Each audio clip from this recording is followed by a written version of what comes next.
Ladies and gentlemen, thank you very much for being so patient. And we're ready to roll.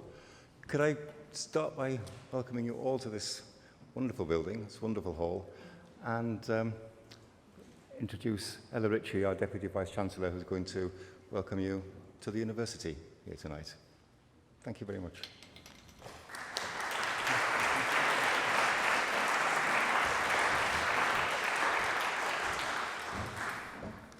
Good evening, everyone, and I'd like to echo David's welcome. It's fantastic to see you all here for the Claudia Jones Memorial Lecture. This is an annual event organised by the National Union of Journalists to coincide with Black History Month, and it's the first time that it's been held in Newcastle, so that's very special.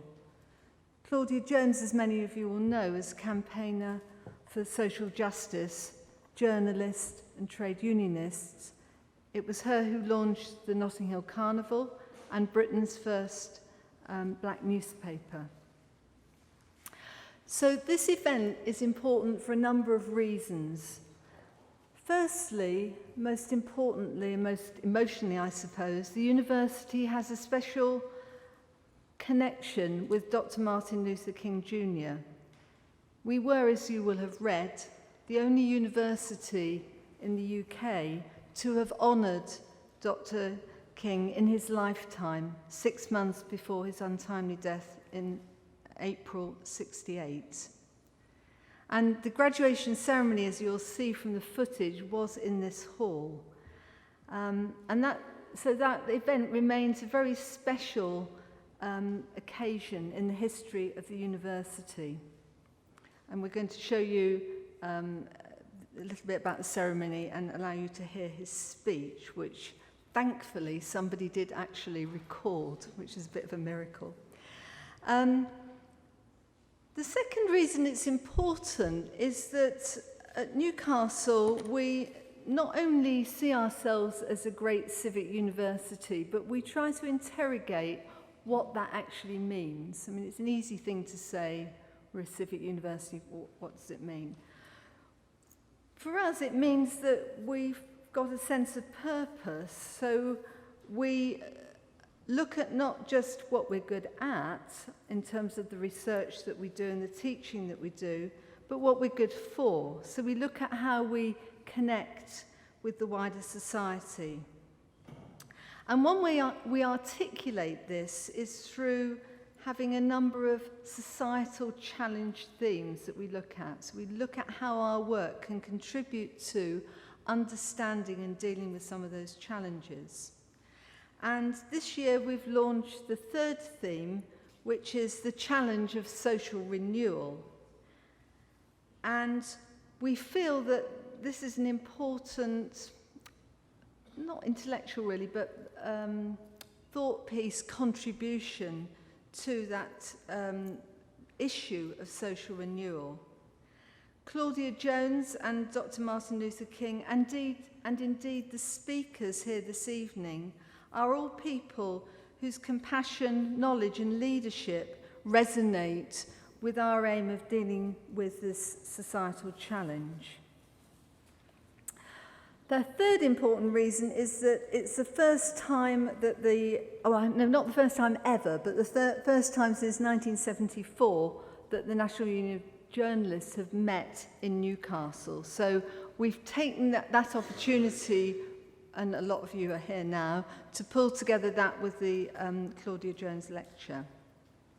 I know journalists and academics like saying there's just 3 points, but I have actually got a fourth one, which is that, very importantly, we've got a thriving suite of media and PR master's programs in the university that we've grown from only 20 students in 2006 to 147 students on those programs last year.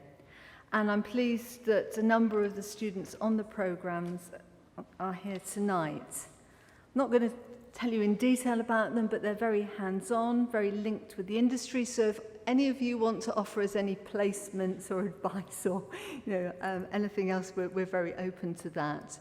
The course is accredited by the Broadcast Journalist Training Council, and last year we got their award for excellence for teaching and learning.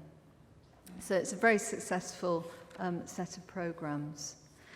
Okay, I'm going to hand you over in a minute. For those of you who are familiar with this lecture, who've been to other ones, this has got a different format. We thought because of the confluence of all these different things, having all these different groups here, it would be better to have an event where we took people from different perspectives to look at the theme and have them speak for a few minutes rather than the typical longer lecture. So I'd like to now hand over to Lionel Morrison, who is a former president of the NUJ. He's a long-time campaigner against injustice, but also, very importantly, a campaigner for participation of people in wider society and for their participation in dealing with challenges. So he's going to take you through the speakers and be the master of ceremony for the rest of the evening. Thank you very much.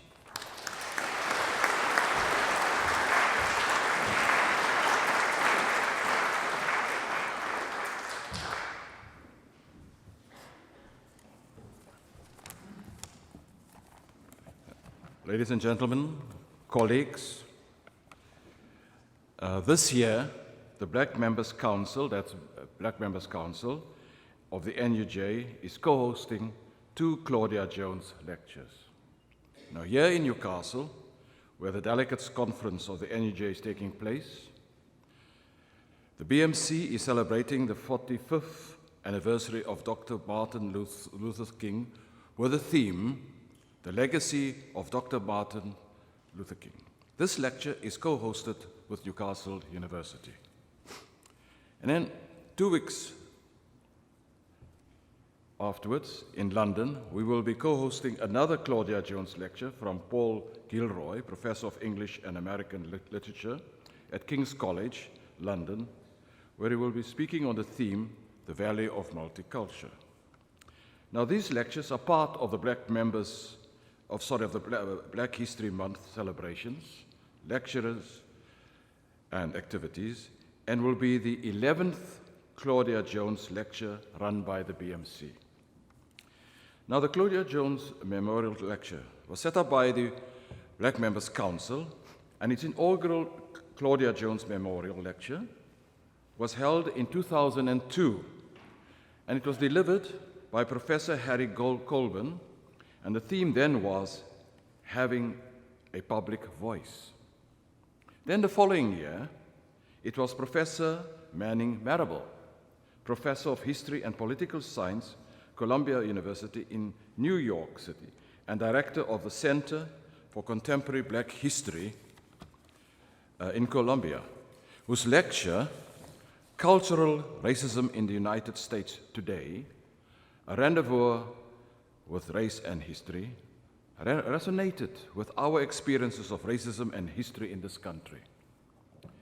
Other Black speakers have included noted activists, journalists, academics, historians, public figures, and sociologists who have made powerful contributions on a wide range of, we think, monumental themes.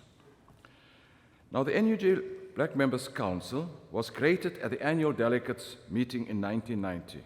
The council consists of 18 members, 10 elected by an annual conference of Black members, and 8 by the whole membership of each of the 6 industrial sectors. Now, industrial sectors are lay representative bodies in the union which supervise its industrial work, negotiations, and agreements with employers on wages and conditions of employment.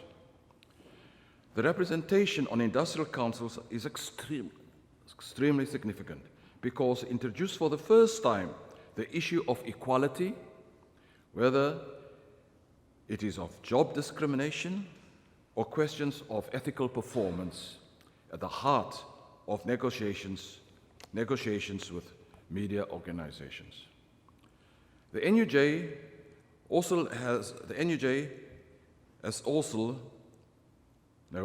BMC also has a seat on its ruling party, the National Executive Council, for representatives of its black members. As journalists, and more importantly, as a journalists' union, we chose to honor the memory of Claudia Jones, founder and editor of one of Britain's first black newspapers, the West Indian Gazette. Now, if that had been not only her contribution to black history in Britain, it would have been a significant achievement on its own, not least because as a woman, she would have suffered the double oppression of being both a woman and being black. And that was in the days before equality was recognized, even if it is still not fully upheld today.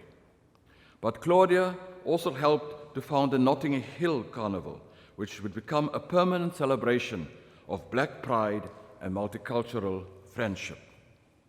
Now, her legacy was recognized by all of the first lecturers and must be kept alive to remind those who are unaware of the work she had done in making the world a better place for black people to live in. Today, as black communities in Britain are experiencing unprecedented new attacks, it is of all the more important to remember and celebrate Claudia's legacy.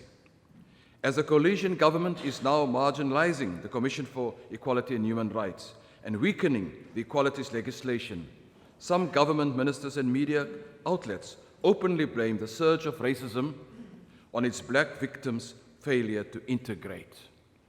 They are attempting to explain, for instance, the alienation of Muslim youth by questioning multiculturalism and by fierce attacks to strip it of its anti-racism roots.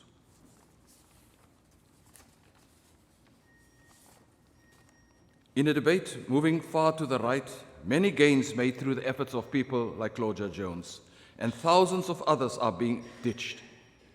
If it demonstrates both the magnitude, the complexity, and the entrenchment of some of the problems we're facing Britain and Europe's black communities.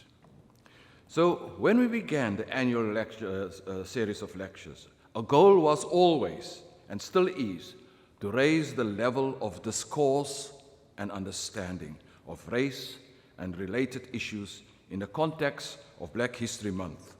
So this year, I am pleased to welcome 5 noted and interesting speakers who are firmly in the mold of Claudia Jones. So we thank you all for finding the time to share all the various speakers' perspectives on the concrete world of race and community in Britain. Now, what I'm going to do is to introduce all the speakers as they come up, not now, later on, so on, and then afterwards we'll have questions and answers. Our first speaker is Brian Ward. He's professor of American. He's a former historian at Newcastle University, and is now Northumbrian University's first professor of American Studies, and he is internationally renowned. So, colleagues, can we all welcome Brian?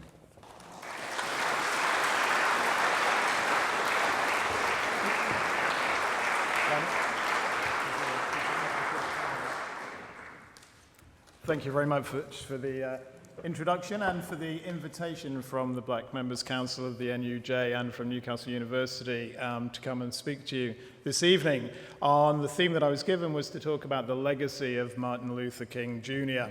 And I decided that one way of doing that was to think about the connections between Martin Luther King Jr. and the candidacy of Barack Obama in 2008 and his inauguration in 2009. So I want to begin by taking you back to a day in August of 2008, August the 28th, 2008, when Barack Obama, the junior senator from Illinois, became the first African American to be nominated as the presidential candidate for a major political party in the United States. Now, that historic day actually coincided with the 45th anniversary of the March on Washington in 1963, when Martin Luther King had delivered his famous "I Have a Dream" speech from the steps of the Lincoln Memorial. And I think at that Democratic Party convention when Obama accepts the nomination, you can see this synchronicity, this synergy between King's memory and Obama's campaign very clearly, because Obama is preceded onto the platform in Denver by two of Martin Luther King Jr.'s children, Bernice King and Martin Luther King III. And he's also preceded by the veteran activist John Lewis, former chair of the Student Nonviolent Coordinating Committee, one of the most important civil rights organizations in the 1960s, and a long-serving Georgia congressman. And of course, John Lewis had also shared the podium with Martin Luther King in 1963 in Washington, D.C. And I think their presence symbolizes this kind of continuity between Obama, King, and the freedom struggle of the 50s and 60s. Tonight, John Lewis told millions of watching Americans, "We have gathered here because we still have a dream. With the nomination of Senator Barack Obama, we are making a down payment on the fulfillment of that dream." What's interesting, though, is that Obama's acceptance speech that night also harked back to King and the March on Washington. And Obama tries really hard in that speech to revive a commitment to the unfulfilled promises enshrined in the nation's most cherished foundational documents, the Declaration of Independence, the Constitution, and the Bill of Rights. And he says, "It's that American promise that pushes us forward even when the path is uncertain, that binds us together in spite of our differences. And it is that promise that 45 years ago today brought Americans from every corner of this land to stand together on a mall in Washington and hear a young preacher from Georgia speak of his dream." Now, this was neither the first time nor the last time that Obama would allude to Dr. King and his dream, or to the broader 1960s freedom struggle in which King had participated. As a child of a mixed marriage, Obama wrote, "My life would have been impossible, my opportunities entirely foreclosed without the social upheavals that were then taking place." And in fact, Obama regularly aligns himself with the most capacious aspects of the 1960s freedom struggle, which had sought freedom, justice, and equality for all Americans. In the civil rights movement, Obama wrote, "The dreams had been large, built on the promise that the larger American community, black, white, and brown, could somehow redefine itself." And I think such sentiments were very close to Martin Luther King's social philosophy. And Obama's campaign worked really hard to kind of mobilize memories of King, ensconced in popular affections as the dreamer par excellence of a redeemed and just America, where people would, as King had so memorably put it in Washington, be judged by the content of their character and not the color of their skin. And so, tapping into King's posthumous prestige, Obama spoke in places and on occasions associated with King. He incorporated ideas and phrases identified with King into his own writing and his own speeches, and he sometimes explicitly presented his campaign as an extension of King's work. Instead of having a politics that lives up to King's call for unity, Obama told an audience in Indiana on the 40th anniversary of King's assassination, "We've had a politics that uses race to drive us apart, when all this does is feed the forces of division and distraction and stops us from solving our problems." And the implication was that Obama was poised to take up King's healing mission for the nation.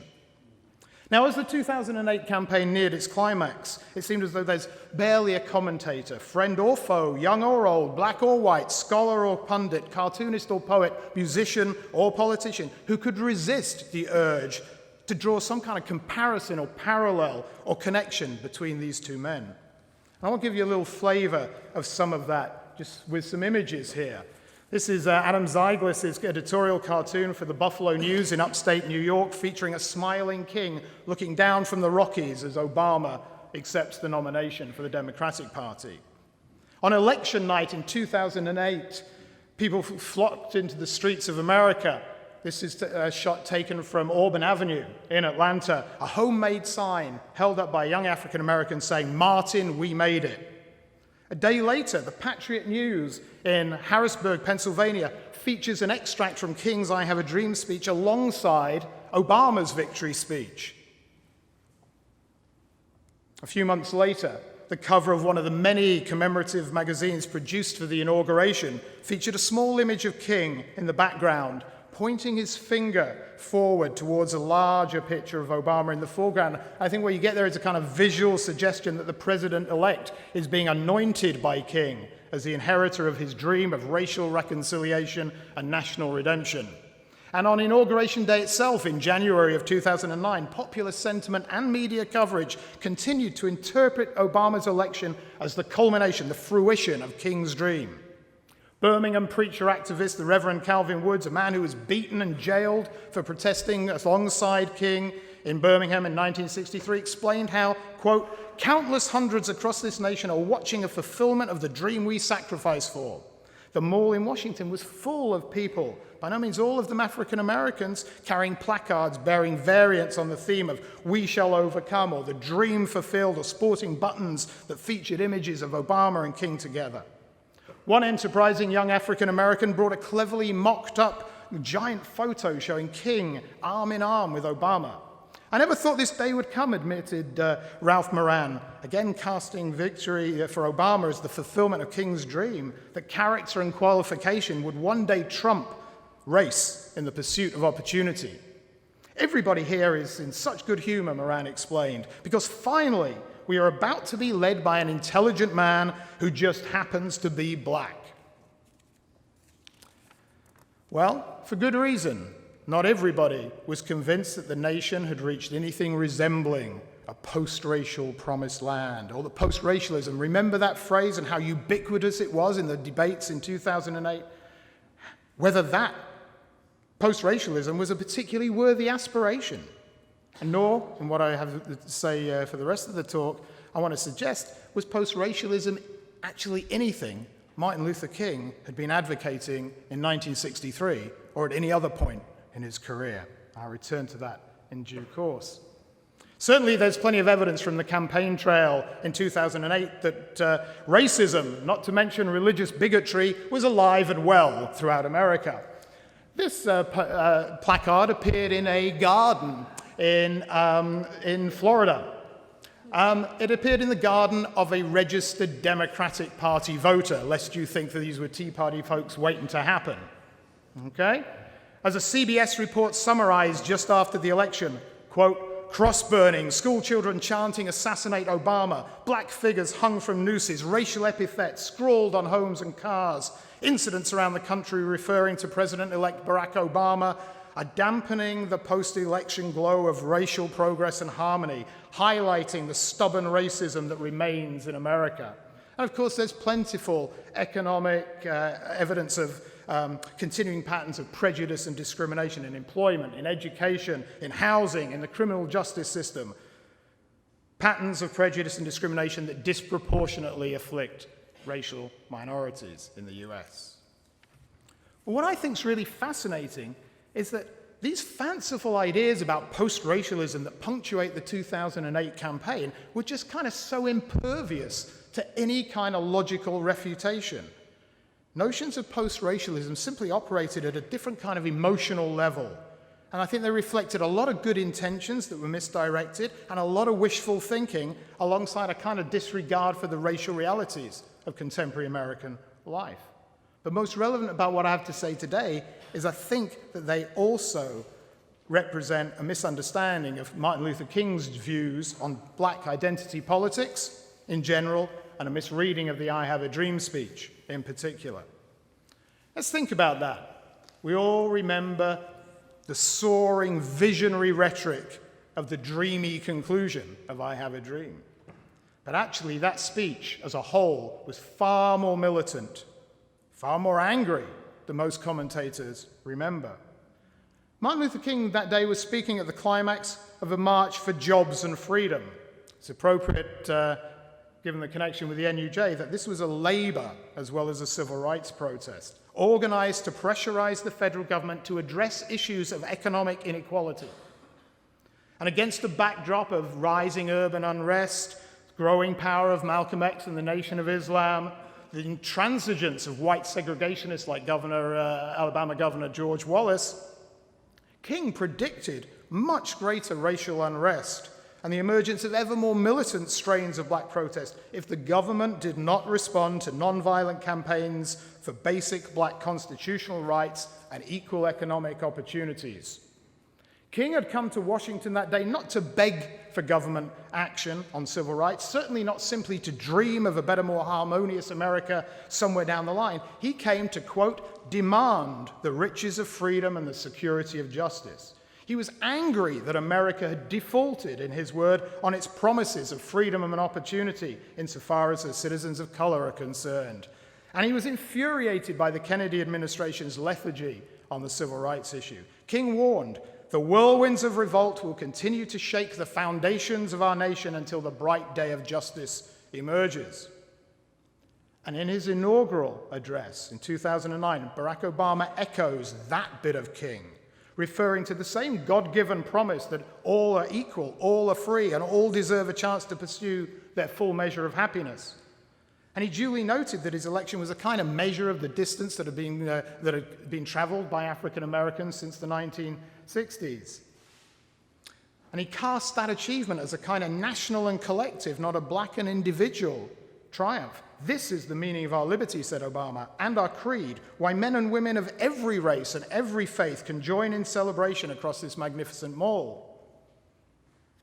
Moreover, just as King in 1963 had called for America to live up to the nation's founding ideals, so Obama maintained that America's greatest achievements, past, present, and still to come, were because we, the people, have remained faithful to the ideas of our forebears and true to our founding documents.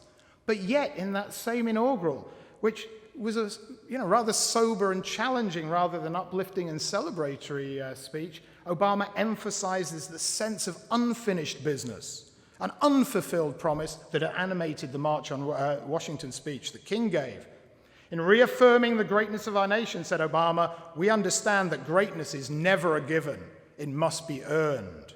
And he called for America to knuckle down and bridge that gap between aspiration and reality. And it's worth stressing that towards the end of his life, certainly by the time he came to Newcastle in 1967, Martin Luther King spent a lot less time affirming the glories of the American dream or celebrating the nation's founding ideals than cautioning that it was not enough to pay, quote, blithe lip service to the guarantees of life, liberty, and the pursuit of happiness. King repeatedly insisted that fine sentiments embodied in the Declaration of Independence were always a declaration of intent rather than reality. And in a similar vein, Barack Obama's inaugural reminded listeners of the continuing gap between aspiration and practice, dream and condition in America, and urged his fellow citizens to help him fill that gap. Everywhere we look, Obama said somberly, there is work to be done. Now, perhaps the crucial point to make here is that Barack Obama had always mixed admiration for that inspirational, prophetic dreamer of 63 with an appreciation of the more radical Martin Luther King of 1967 and 1968. That King's largely invisible in the annual birthday celebrations of MLK Day or in high school history textbooks.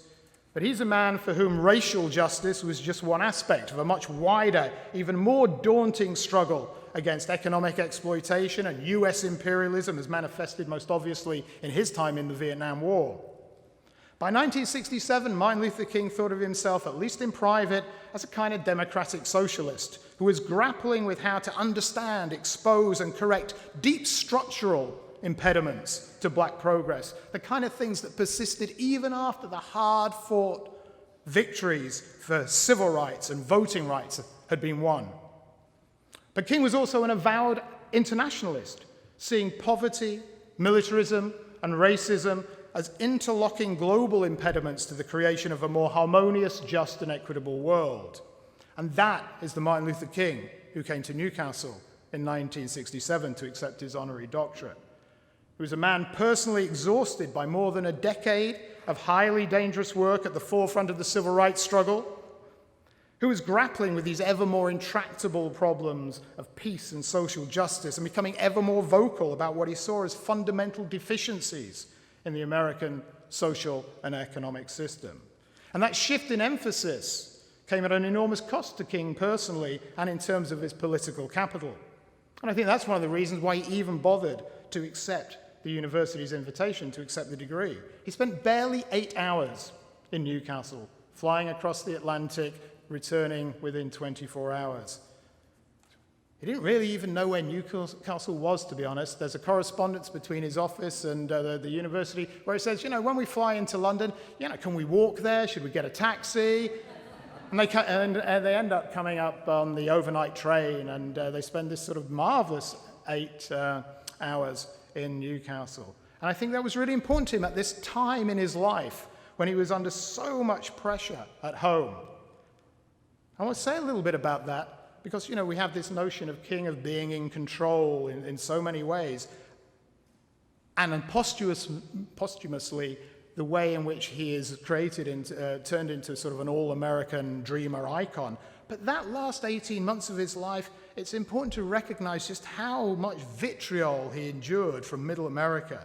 He was regularly vilified by the mainstream media for his increasingly radical critiques of American society. He'd completely alienated Lyndon Johnson, especially as he became more vocal on Vietnam, and he lost the ear of much of the liberal political establishment, which had more or less moved into line with support for basic civil rights in the 1960s. He was subjected to unconstitutional surveillance and widespread harassment from the FBI in a part of their effort to crush black activism, and of course he continued to be subject of multiple death threats from racists and segregationists. But by 1967, he's also under attack by black conservatives who think he's too radical and in danger of losing white liberal support. And he's being attacked by black power folks who say, we're near radical enough. Why are you trying to forge these alliances with white Americans? They're the problem. Oh, and by the way, we don't think nonviolence works anymore. And so he's exhausted, he's frustrated, he's racked with doubt. And I think he's under intense personal and political pressure in the US, and he comes to Newcastle because he sincerely appreciates the fact that his efforts were so clearly admired and appreciated abroad. I'm going to show a little bit, I'm going to show the entirety of the film of King in Newcastle, where he deals with some of these themes. In that impromptu speech, which he was not supposed to make, he accepts the doctorate not just on his own behalf, but as a representative of a larger struggle for freedom and justice, not just in the US, but around the globe, including in the UK. And you'll see a little bit where the award is being set up for him, and then you'll see King's impromptu oration. Richard, can you do that for us, please?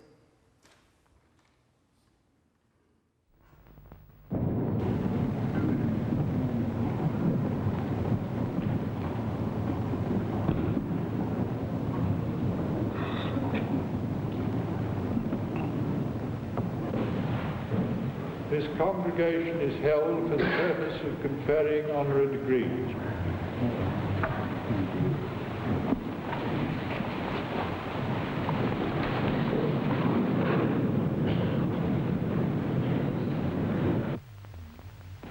Mr. Chancellor,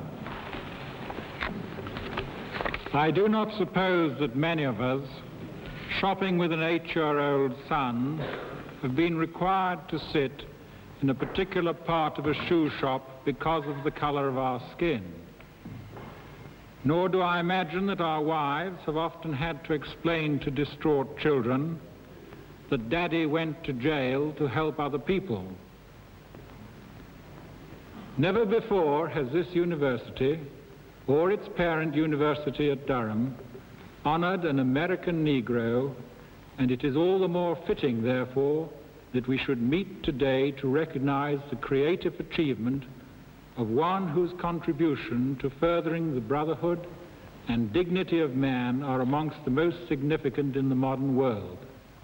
So, Mr. Chancellor, I ask you now, both as a symbolic gesture and as the highest mark of distinction this university can afford, to confer upon Martin Luther King, Christian pastor and social revolutionary, the degree of Doctor of Civil Law, honoris causa.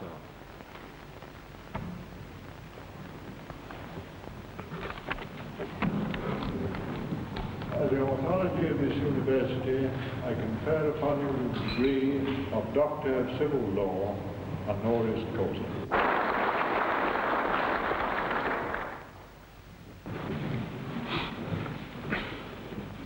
Mr. Chancellor, Mr. Vice Chancellor, ladies and gentlemen, I need not pause to say how very delighted I am to be here today and to have the privilege of sharing with you in this significant experience.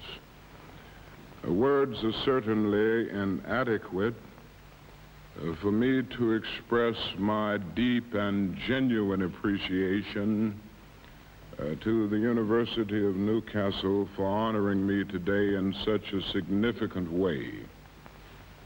And I can assure you that your honoring me today in this very meaningful way is of inestimable value for the continuance of my humble efforts. And although I cannot in any way say that I am worthy of such a great honor, I can also assure you that you give me renewed courage and vigor to carry on in the struggle to make peace and justice a reality for all men and women all over the world.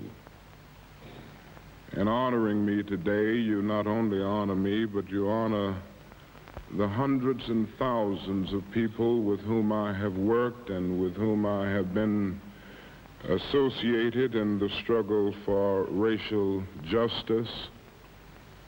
And so I say thanks not only for myself, but I also thank you for them. And I can assure you that this day will remain dear to me as long as the cords of memory shall lengthen. There are three urgent and indeed great problems that we face not only in the United States of America, but all over the world today. That is the problem of racism, the problem of poverty, and the problem of war. And the things that I have been trying to do in our struggle at home and in the struggle that is taking place all over the world has been to deal forthrightly and in depth with these great and grave problems that pervade our world. As you well know, racism is a reality in many sections of our world today. Racism is still the colored man's burden and the white man's shame. And the world will never rise to its full moral or political or even social maturity until racism is totally eradicated. And racism is exactly what it says. It is a myth of the inferior race. It is a notion that a particular race is worthless and degraded innately. And the tragedy of racism is that it is based not on an empirical generalization, but on an ontological affirmation. It is the idea that the very being of a people is inferior. Well, it may be true that morality cannot be legislated, but behavior can be regulated. It may be true that the law cannot change the heart, but it can restrain the heartless. It may be true that the law can't make a man love me, but it can restrain him from lynching me. And I think that is pretty important also. And so while the law may not change the hearts of men, it does change the habits of men if it's vigorously enforced. And through changes in habits, pretty soon attitudinal changes will take place, and even the heart may be changed in the process. And so that is a challenge, and a great one, for all men of goodwill to work passionately and unrelentingly to get rid of racial injustice, whether it exists in the United States of America, whether it exists in England, or whether it exists in South Africa. Wherever it is alive, it must be defeated. And somewhere along the way, in this sometimes sick and often terribly schizophrenic world, we've got to come to see that the destiny of white and colored persons is tied together. In a real sense, we are caught in an inescapable network of mutuality. And finally, there can be no separate black path to power and fulfillment that does not intersect white roots. And there can be no separate white path to power and fulfillment short of social disaster that does not recognize the necessity of sharing that power with colored aspirations for freedom and human dignity. With this faith, we will be able to transform the jangling discords of our nation and all of the nations of the world into a beautiful symphony of brotherhood and speed up the day when all over the world justice will roll down like waters and righteousness like a mighty stream. Thank you.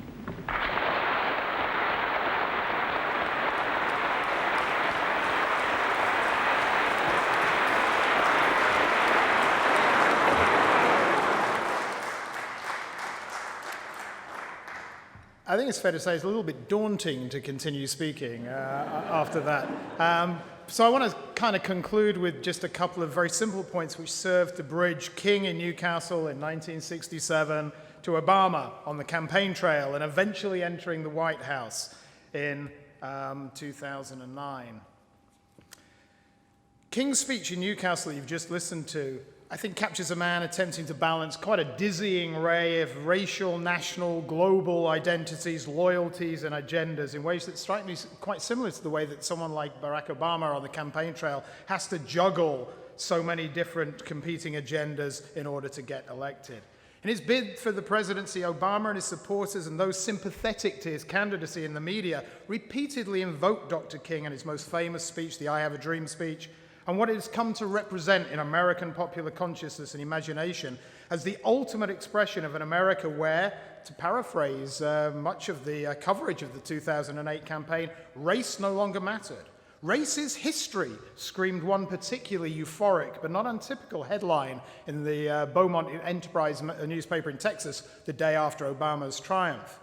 Now, as I've suggested already, it seems to me that not only was this notion of post-racialism deeply flawed in factual terms, but it also implied that only the rejection or the erasure of a distinctively black identity and the denial of the historical particulars of the African-American experience could ensure racial brotherhood and justice in the United States.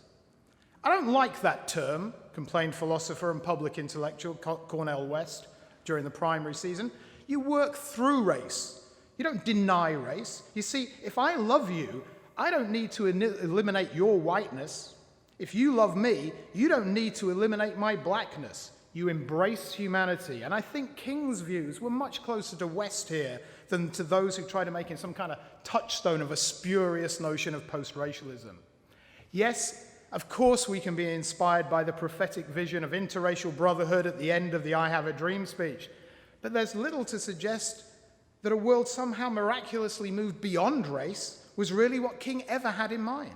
His conception of freedom, justice, and equality was always rooted in the affirmation, the embrace, not the denial of a distinct African-American history and identity, just as he championed respect for all other racial and religious identities.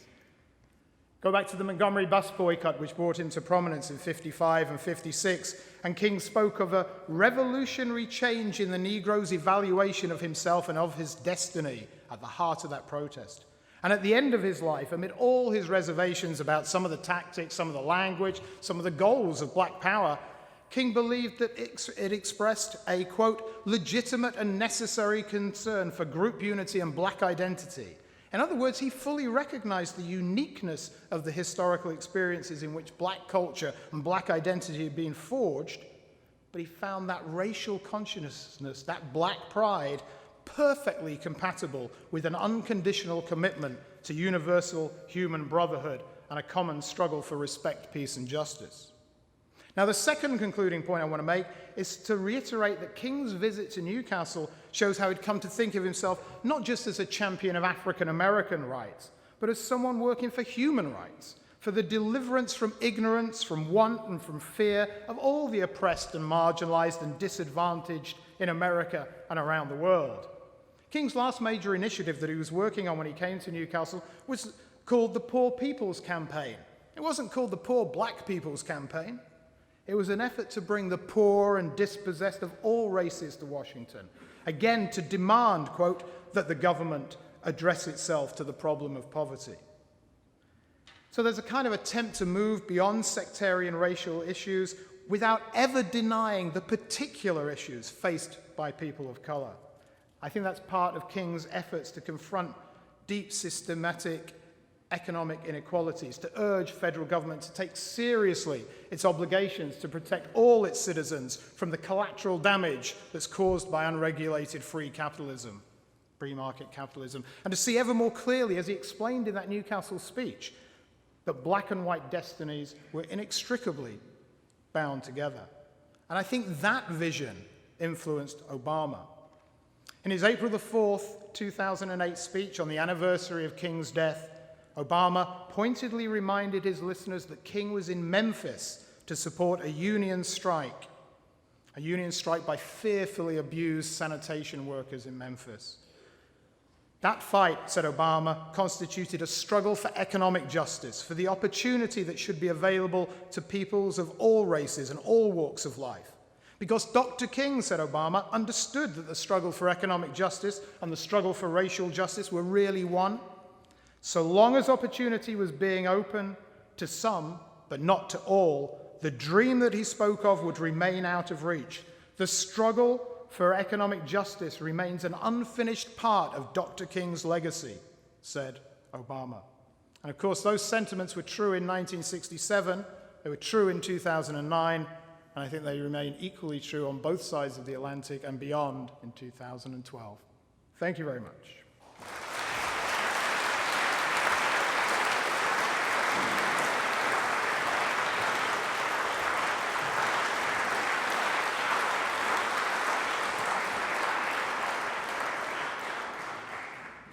Well, thank you, Brian. Our next speaker is Jim Boumelha. Jim is president of the International Federation of Journalists, the world's largest organization of journalists, and he's a former president of the union and a founder and chair of the NUJ's Black Members Council. Jim.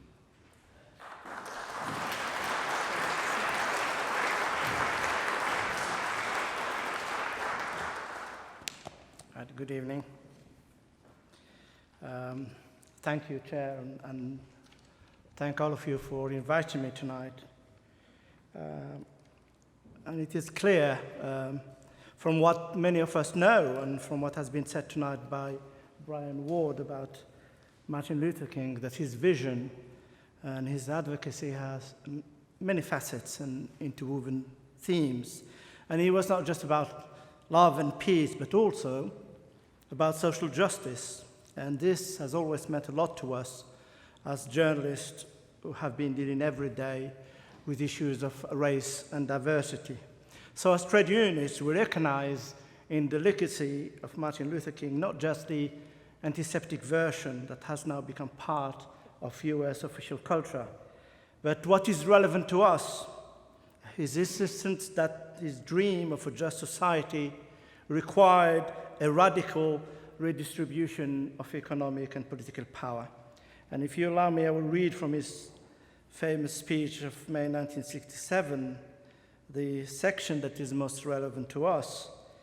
We have moved from the era of civil rights to the era of human rights, an era where we are called upon to raise certain basic questions about the whole society. We have been in a reform movement, but after seeing Selma and the Voting Rights Bill, we moved into a new era, which must be the era of revolution.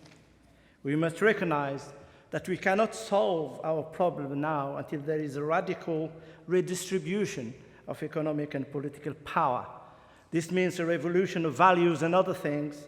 We must see now that the evils of racism, economic exploitation, and militarism are all tied together, and you cannot really get rid of one without getting rid of the others. The whole structure of American life must be changed. America is a hypocritical nation, and we must put our own house in order. So what we don't read in the school text is that a good portion of American society hated and feared Martin Luther King, what Martin Luther King stood for. That he was labeled, as Brian Ward has described, a traitor and a communist because he opposed militarism and the Vietnam War, among other things. And a good portion of American society still today feels that way. They just learned not to say it. And one cannot stand on one side of the political fence and claim to have respect for King because he stood for far more than simply an end to racism and segregation. And one cannot separate the political and social ideal. They're part of the same package. And this is why King devoted himself to the cause of the Poor People's Campaign and worked hard to advance the cause of the striking sanitation workers in Memphis. In fact, his last speech was to the workers the day before he was murdered. And King's murder resonated the world over, yet perhaps nowhere more loudly than among those strikers that went on to win a great victory, not only for civil rights and labor, but also for the broader movement for rank-and-file democracy. Their demands were not just about higher wages, dues check-off, and the updating of the antiquated sanitation equipment, but also for the ending of racist practices. And one of the main impacts of the civil rights movement has been a profound reflection on the role of the media. The National Advisory Commission on Civil Disorder set up by President Johnson following the Detroit race riot in 1967 came up with a damning analysis of the strained relationship between the mainstream media and black community. It said, the media report and write from the standpoint of the white man's world. The ills of the ghetto, the difficulty of life there, the black people's burning sense of grievance are seldom conveyed. So what became known as the Kerner Report was key in ushering in a new era of integration that was to transform the old all-white newsroom throughout America. But progress has been glacial, according to Patricia Newkirk, an activist, black journalist, and a professor of journalism at New York University. And she wrote a great book, Within the Veil, Black Journalist, White Media, in which she analyzes the uphill battle to diversify the mainstream media. And the public pledges by media bosses to bring racial parity to the newsroom turned out to be empty promises, and African Americans remain until today greatly underrepresented. And the most recent survey by the American Society of Newspaper Editors showed that although African Americans are 13.5% of the nation's population, they only hold 5% of newsroom jobs. And this is not by any means due to the lack of black students of journalists or the numbers available to be hired. And since the American Civil War, there always have been black journalists working for mainstream media. But stored in the memories of these veterans were numerous stories of how they've had to swim against the tide as soon as they were led into the white newsroom, the white-dominated newsroom. And this remains pretty much the same today. Newkirk, who is a Pulitzer Prize winner, by the way, recounts in great detail in her book her own experience working in many dailies. And I quote from her that despite many personal successes, it was debatable whether I or the legion of other African-American reporters had made an appreciable difference to the way blacks were portrayed. Many of my ideas were viewed with suspicions or alarm, and I often find myself unable to help fill out the puzzle of race because of a resistance to ideas my editors viewed as alien. And it's not therefore surprising that Black Americans show in survey after survey the deep mistrust of mainstream media, which has failed to depict adequately their lives and aspiration. Not only they mistrust it, but fewer and fewer read it or watch it. And the recent survey also found that half of African, Arab, Asian, and Native American preferred ethnic TV, radio, and newspapers over the mainstream alternatives. And in the end, it's hardly surprising to see disillusionment and ultimately the exodus of black journalists from newsroom. A study found that while the newspaper industry had hired 550 journalists of color each year since 1994, 400 journalists of color had annually left the business. Even the election of a black president had hardly, I believe, any impact to reverse this trend. Race matters to black people. It matters no less today following Obama's election. And Newkirk put it in those terms. Despite our post-race aspiration, the legacy of slavery and legalized discrimination constitute to resonate in income, mortality, unemployment, and poverty rates, and in their respective states of our segregated schools, and in the very separate and not equal nature of our society.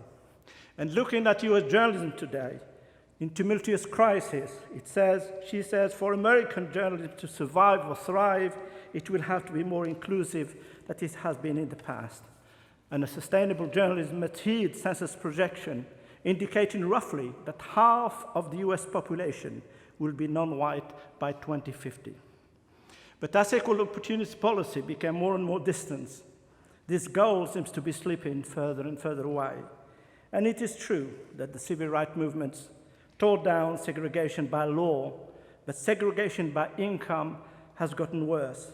Race and poverty are still closely linked. Poor neighborhoods tend to have poor schools and few jobs, which means poverty is harder to get out of. And how can one talk about inclusive American journalism when the language of black people who live in the center of most American cities is described today as further from standard American English than black dialect was during Jim Crow? This is the result of isolation. And even trade union organization failed in some way to be inclusive. Our main union in the US, the Newspaper Guild, which represents all journalism, failed to champion issues of equality in the newsroom, access, and explicit support for black journalists, which had to set up their own National Association of Black Journalists. But here in the UK, our fight for equality was undoubtedly inspired by the US civil rights movements, but it didn't start from explicit government-sponsored program. It was indeed rooted in a culture of resistance that broke out from time to time in inner-city riots or battles for political representation. But at the same time, it was our ability to self-organize, very much modeled on the US-style caucuses, that gave us the impetus to organize for change. And long before our captains of industry started making noises about the underrepresentation of black journalists in all-white newsroom, journalists themselves started 30 years earlier debating these issues within their union structure. Under pressure from members, the NUJ, my union, and the union of many people in this room, they set up a race relation working party in the early 70s, which for the first time raised the issue of the racist barriers faced by black journalists to enter the industry. And for the following 20 years, the Working Party was instrumental in making the NUJ adopt policy dealing with the underrepresentation of the black members in newsroom, and prioritizing equal employment opportunity as one of its priority in negotiation with employers. And later in the 90s, the black members of the NUJ pressed for the setting up of a more structured black members' council with more decision-making power than the ad hoc advisory status of the old Working Party, in order to guarantee that race equality was at the top of the agenda of the decision-making structures of their union. And around this time, the first study to monitor black or Asian journalists working on a national newspaper revealed that there could be no more than 20, less than 1% of the total employment of journalists in this country. And in vast swathes of the country, in particular big regional cities, where ethnic minority made a large proportion of the population, there were not a single black or Asian journalist working for those dailies. And around the same period, journalist professional organizations all over Europe started being concerned with the problematic of ethnic diversity on their own doorstep. The open, internecine civil conflicts, such as the war in Bosnia, or the simmering violence of the neo-fascist ethnopolitics, constituted a powerful challenge of the 90s for European journalists. And some journalist groups started responding to the challenge of racism and xenophobia, but each drawing from their own experiences. The International Federation of Journalists, which is, as Lionel said, the global organization of journalists, they responded by launching their own international media working group against racism and xenophobia to try and bring together journalists, campaigners, broadcasters, and media professionals to discuss, exchange experiences, and learn from each other. And we found that while a few black and ethnic minority media professionals have been tremendously successful in gaining access to the mainstream media, the great majority were still being marginalized in many countries in ethnic slots. And we also found that the rich experience that took place here in the National Union of Journalists was something that was extremely rare. Only in the Netherlands and Belgium was there a similar approach with the creation of self-organized group attached to the Union of Journalists.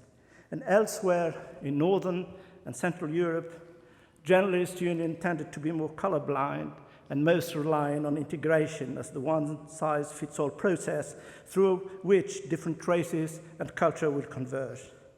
France, which is the country next to us, presents the worst picture, where our unions there, they rely on the infallibility of their constitution and the force of law to equalize opportunity.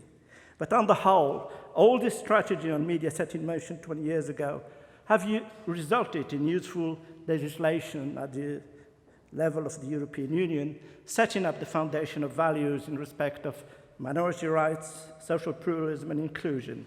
And they also resulted in advanced positive action and diversity schemes by European broadcasters to deliver a diverse workforce. And also we managed to create a dynamic. The jury is still out if these schemes will ever achieve equality, even in countries when they have been accepted for years. Finally, I'm sure that we all have different yardsticks to measure what has been achieved since the onset of civil rights movements. But one thing we're all certain on is that what started as a dream of Southern Black Baptist preachers achieved such a phenomenal impact, and his legacy is still with us today. Thank you.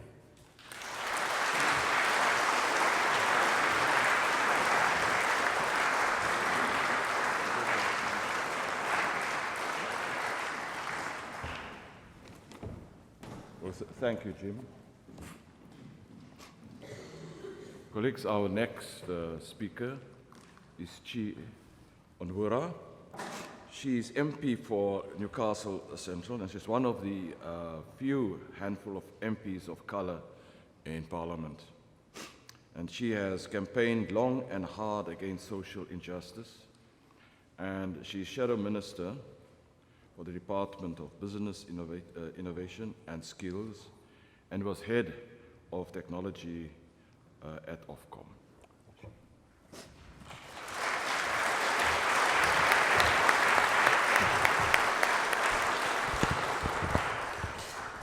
Thank you very much, Lionel, and thank you very much to the NUJ Black Members Council for giving me the opportunity to speak this evening.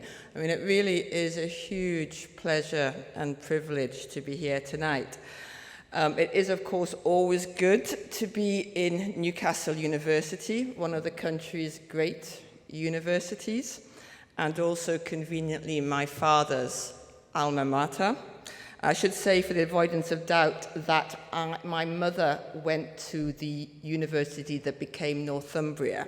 So I really am the daughter of both Newcastle's great universities. Now, in November 1967, someone travelled many thousands of miles to Newcastle. Someone who was to have a profound influence on my life and my politics.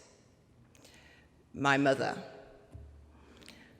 Fortunately, I came with her, back from Nigeria. We had moved there from Newcastle when I was a baby, but the Biafran War and famine meant that my parents faced the stark choice of watching my baby brother starve or dividing the family.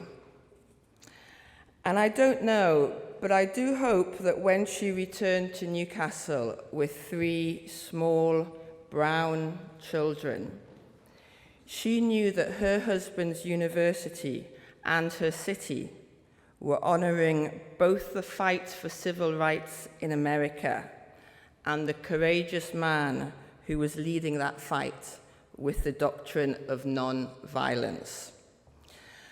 I hope it provided her with some reassurance and comfort as she faced the prospect of a life without a husband or any income. Newcastle then was very different from the Newcastle of today. There were very few black people and even fewer black students. There was a great deal of ignorance, and with it a great deal of racism. I know some members of her own family had been upset that she chose to marry a man from Africa. And I believe that the knowledge that her city was honouring Martin Luther King and that Dr. King had chosen to travel from the United States to Newcastle to accept that honour would have been a great comfort to her. But I can't say, of course. I was only 2 at the time, and though my first memory of Dr. King is very distinct, it isn't quite that old. My earliest memory is of reading the I Have a Dream speech for the first time. And I can remember exactly where I was. I was in the Boots in Eldon Square, the one next to Phoenix. Those of you who are from Newcastle, and clearly some are, and those who are a similar age to me, will remember that you used to be able to buy huge posters in Boots. They would be displayed on large hangers, and then you bought it all rolled up. And there was this big poster showing an African-American woman with a big afro and doves in her hair. And really, I do remember the doves, because I remember thinking that was a very hard look to pull off. But below the woman were the words. And what words? I have a dream that my 4 little children will one day live in a nation where they will be judged by the color of their, not by the color of their skin, but by the content of their character. Now, I think I was about 9 or 10 at the time, I'm not sure, but I was very young. And I was really moved, really powerfully struck by those words. Of course, I identified with Dr. King's little children.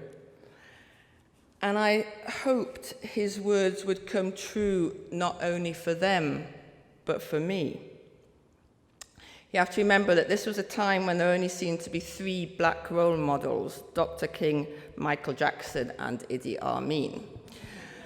You know, I could hardly expect to become the Member of Parliament for Newcastle.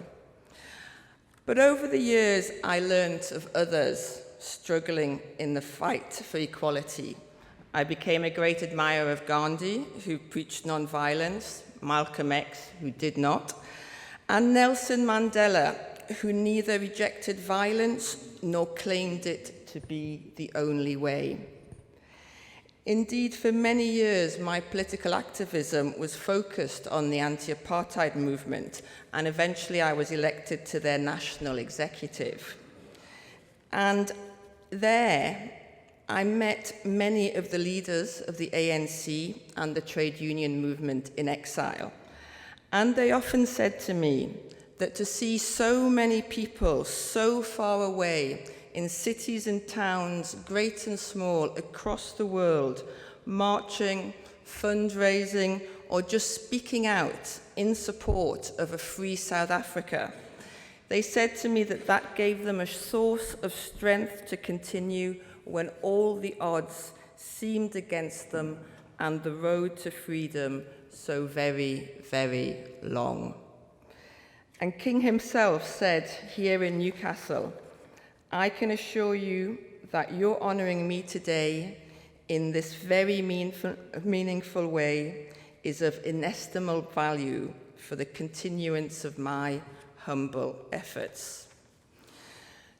And I think it's no chance, it's not by hazard, that Newcastle was the first UK university to honour Dr. King. Though sometimes considered to be parochial in the deep south, that is to say London, the Northeast has long had an internationalist side to our egalitarian values. We see that in the fair trade movement, we see that in the cooperative movement, we see that in our support for the continuing struggles of people around the world. So I hope and I expect that the people of Newcastle and the university will continue to champion those men and women, for women's voices are too often overlooked. We'll continue to champion those men and women struggling against inequality across the world, and also here in Newcastle, because we still cannot say that every child in Newcastle will have the opportunity to be judged by their character and not their race or their background. Certainly, I believe it is part of my job as Member of Parliament for this great city to work towards that, to work for that. And when we can say that, then I truly believe that Dr. King's legacy in Newcastle will have been fulfilled. Thank you very much.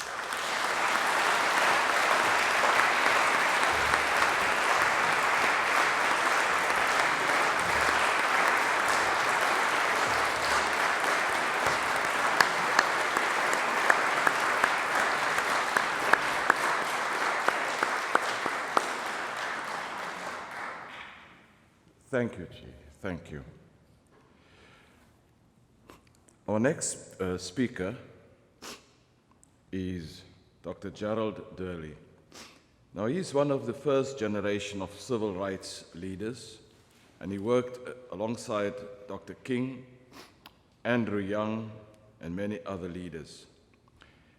And his entire career has been devoted to bringing people together. But most recently, he has been active in an important interfaith movement in Atlanta aimed at getting Jewish and Christian leaders together with their Muslim counterparts. Thank you.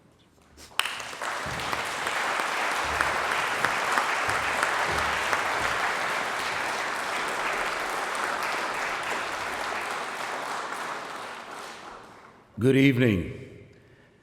What an exhilarating experience it is to stand in the same hall where my mentor and friend stood 45 years ago. You don't know the feeling that I have when we come to a place like Newcastle with this distinguished group, having listened to my good friend David taking me around to see the key yesterday and all of the people and learning about the great beer here in Newcastle. And then Brian Ward, what could I say? He's told you already about Dr. King and his efforts around the union movement. And then to hear from the Member of Parliament, Chief, when she talked about the genuinity of what it meant to fight causes that meant a lot. So I want to thank George Brown of the Friendship Force in Atlanta for calling me the other day and asking me would I come. When I got the call, I called Andrew Young, who we swim together twice a week in Atlanta, C.T. Vivian and Joe Lowry and all of us. We all got in the movement in 1959 with Dr. King 53 years ago. And I said, why should I go to Newcastle? For what? For what reason? A bunch of white folks going to be sitting looking at me wondering? What is he talking about? Has the world changed at all? Or is it the same? So I said, maybe I should go. And my wife wondered, what should you talk about? And I turned to my daughter and I said, Nia, what should I talk about? And she said, Dad, when you get there among all of the people, all of the great journalists, act very intelligent. Speak and articulate in the proper way that you should talk so that they will understand you. Then I turned to my son and I said, Hassan, what should I talk about? He said, well, Dad, just talk like you want to talk. Be who you are. Be for real. So I listened to him. And then when I came to David Baines, who picked me up at the airport, I said, David, what should I talk about? He said, well, Dr. Durley, talk about 15 minutes because it'll be late when we get up. So let me thank Dr. Ritchie for welcoming us here to this great institution. It means a lot. I could not have imagined that I would be standing here after all of these years in the place where ML, as we called him, Martin Luther King, stood 45 years ago. It doesn't seem like 45 years ago, but as I look at it now, the message that I saw a few moments ago, the conditions, the circumstances, and the issues have not changed that much. I've seen the cover-ups, and I've been involved a long time. The things that he talked about then that created this legendary leader are still prevalent throughout the world today. His visit here to Newcastle and your warm hospitality by giving him the honorary doctorate degree is very strong. When I read about the work of Claudia Jones, who I've never heard of before, and I began to look at her suffering, I began to look at her sacrifice, I began to understand when they put her out of the United States in 1955. I began to look at her communist leanings, but I began, more importantly, to look under the bottom to see and understand that she was fighting for the right cause. She was standing for the right thing. There was very little difference between what she was talking about and what Martin Luther King was talking about, the union efforts and the cause of justice and righteousness and what people would have to stand together and fight for. She excited me again, and I was refreshed, I was renewed, I was re-energized. I was re-establishing a connection with a woman who only lived 10 years longer than Martin Luther King. She died at 49, he died at 39. But it's not how long you live, it's what you do with the life that you have. I was excited about that. For a moment tonight, just for a brief moment, I want to reflect on the theme which Dr. King spoke about. You heard them talk about April, when he was at the march in Memphis at the Church of God in Christ, Mason Temple, that night, that rainy night in Memphis, Tennessee. It was a horrible night. Dr. King was not feeling good, and I think Dr. Ward explained some of that. He was sick, he had a virus. He didn't want to go down. There were 1,500 people waiting for Martin Luther King to come and speak. He was sick. So Ralph David Abernathy went into a hall, and all the people were there, all the garbage workers and all of the strikers and all of those were there. You've got to understand sometimes circumstances will make you become stronger than you are. He said, I can't go. So he stayed back at the Lorraine Motel, and he stayed there, but they came and got him, and he said, I'm too sick. And when he walked into the hall that night, and Jesse Jackson was standing to the right, and Abernathy was behind him, and all of the church leaders, they began to scream, and he got up and he talked and he spoke from the depths of his heart. He talked about the road ahead. He said, I might not get there with you, but I've already seen the promised land. When you have a vision, when you have a focus, when you have a desire, when you have a goal, when it's something that you want to conquer in life, there is something greater than you that moves you. And he stood up that night. But in reflecting on Newcastle and reflecting on his legacy here and throughout the world, I thought about one line in that speech that he said then. And what he said that stood out in my mind is that we have some difficult days ahead. He said that 45 years ago. And for a moment, I think now as we go into 2012, we have some difficult days ahead. It was a rainy night. And many of us, all of you had difficult days, I believe, in your life. Or am I the only one that's had difficult days? Days when you feel like, when you just don't feel like getting up. Days when you feel like you don't want to stand up. Days when you don't want to speak up. Difficult days. Days when you write a newspaper article and no one will read it. Days when you think you're standing bold. Days when you were a mother and your children didn't even laugh at you or talk to you. Those are difficult days. Martin said we have difficult days ahead. In those days, those were difficult times.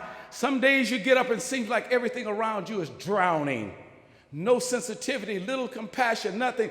Martin said we have some difficult days ahead. Days when you are compelled to speak out for the least, the lost, the left behind, the forgotten, the downtrodden, the disinherited, the dispossessed, the depressed. Days when the society around you puts people off to the margins of society. Days when people say you're part of the 47%. Difficult days. I'm glad to hear the word Obama cares. I don't say Obama cares. I say Obama cares, and that's what's really important. Days like that when everything comes around you.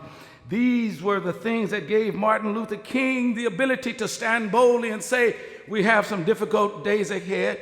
I want to share with you as a student, I joined the movement in 1959 with Dr. King, growing up in Colorado, the West Coast, but I had a few little basketball skills, so I was recruited to come to Nashville, Tennessee in 1959. I'm looking at Benjamin Houston, who's writing a book on Nashville. Please get his book. That's a $10 tip. Get his book. I talked to Benjamin earlier today about Nashville, but you've got to understand what we went through as a student going to Nashville, Tennessee, a freshman, so you don't add up. I'll be 71 my next birthday. So I've been around a long time. What I'm talking about is what we felt when the students, what Brian was talking about earlier. I came to Nashville driving down in 1959, 60, but I knew something was different when I crossed the Mason-Dixon line. When I came into the South, there was a sense of something's not right. I pulled into a gas station. The man told me, go around to the back, nigger, and use the bathroom. Go around to the back, I'm buying your gas. I had to stop putting the gas in my tank, but I remembered I had a long way to drive, so I went around to the back and used the bathroom. I got into Nashville, I drove up and I was thirsty. I had a black water fountain and a white water fountain, and I thought all water was clear.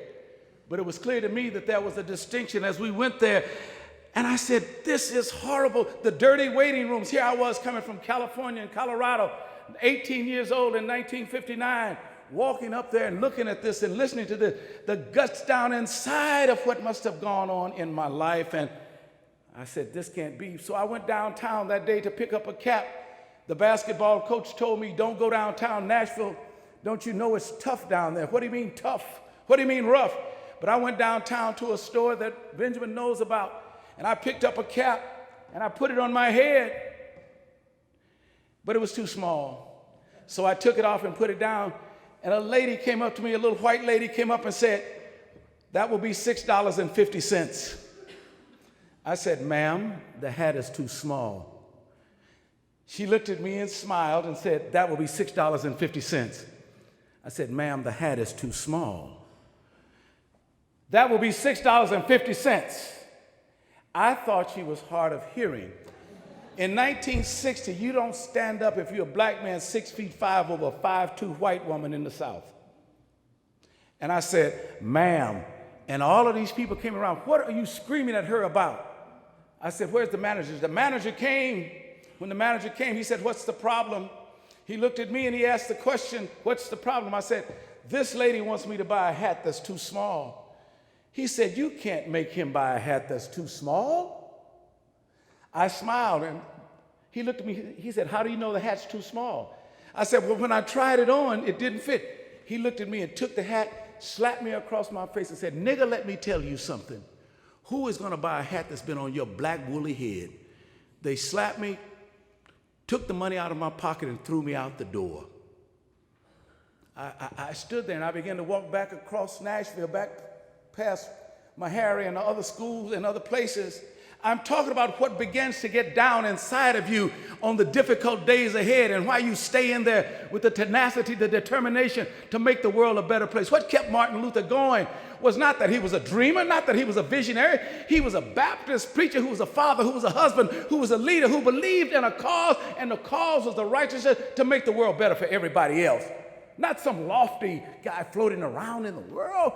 He was a person who, you've heard, who went through depression and hurt and pain. But that day I was hurting and I went back. That night, Vanderbilt University and some others were calling a meeting at Fisk University. I wanted to go down to Fisk. I was only 18 and I knew that Fisk had some very beautiful, intelligent women.